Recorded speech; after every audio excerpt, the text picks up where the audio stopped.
आणि याच सगळ्या संदर्भामध्ये बोलण्यासाठी राष्ट्रवादी शरदचंद्र पवार पक्षाचे ज्येष्ठ नेते आणि आमदार जयंत पाटील सध्या आपल्यासोबत आहेत।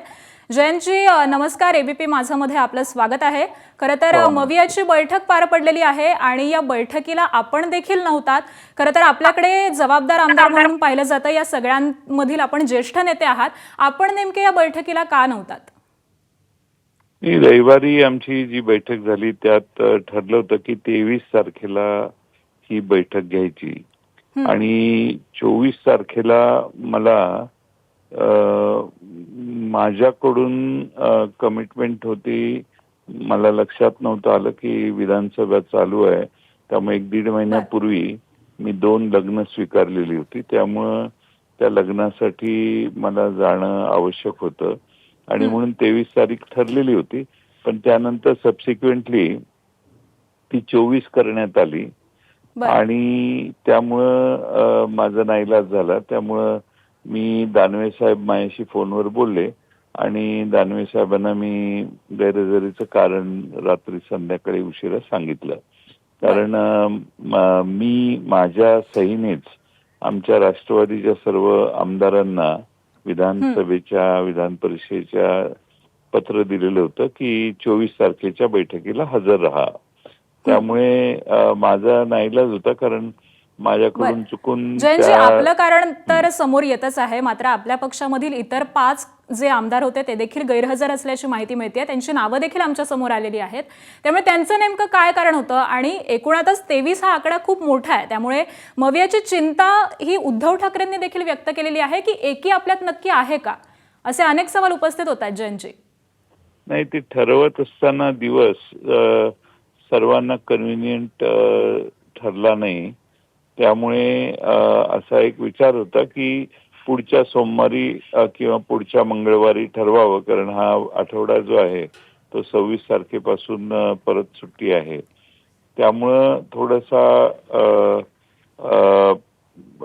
24 तारीख ही लग्नाची तिथी असल्यामुळे बरेच सदस्य लग्नाला गेले असण्याची शक्यता आहे आणि त्यामुळं थोडंसं पुन्हा अजून 2 आठवडे आहेत, बैठक होईलच मध्ये आधी कधीतरी, त्यामुळं फार चिंतेचं कारण आहे असं मला वाटत नाही। परंतु जयंतजी नुकतंच ऑपरेशन टायगर देखील झालेलं आहे आणि इतरही काही आमदार खासदार फुटण्याची शक्यता व्यक्त केली जाते आणि असं असताना विरोधकांची एकी दिसणं हे महत्त्वाचं आहे असं आपल्याला वाटत नाही का? हो, विरोधकांची एकी सभागृहात दिसतेच ना। बैठकीला किंवा जेवायला कोणी गैरहजर राहिलं म्हणजे बेकी झाली असा परंतु गैरसमज। जयंतजी सभागृहामध्ये देखील अनेक प्रश्न सध्या आहेत, मात्र त्या सगळ्या प्रश्नांमध्ये एकीनं त्या विरोधामध्ये सरकारच्या विरोधामध्ये आवाज उठवला जातोय असं आपल्याला म्हणायचंय का? तसं दिसतंय खरंच? असं आहे की 50 आमदार विरोधात आहेत, त्या 50 आमदारांपैकी राष्ट्रवादी काँग्रेस, शिवसेना आणि काँग्रेस पक्ष या 3 पक्षाचे आमदार तर नक्की एकत्रित आहेत आणि त्यामुळं मला वाटत नाही की विरोधकांच्यात बेकी आहे किंवा गडबड काही होऊ शकते। तुम्ही असं म्हणताय, पण खरं तर उदाहरणच द्यायचं झालं तर रोहित पवार हे शेतकरी प्रश्नावरती बोलतायत, सातत्यानं आंदोलन करतायत, मात्र ते एकटेच हे आंदोलन करताना दिसतायत। मग अशा वेळी इतर विरोधक नेमकं काय करतायत असाही प्रश्न उपस्थित होतोय। नाही, रोहित पवारांनी आंदोलन त्यांनी निर्णय घेऊन आंदोलन केलेलं आहे। काल आणि परवा कर्जमाफीच्या बाबतीत सत्तारूढ पक्षाने प्रस्ताव सभागृहात आणलेला होता, म्हणजे ठराव त्यांच्या बाजूने जो प्रस्ताव चर्चा करायची त्यात त्यांनी तो विषय दिलेला।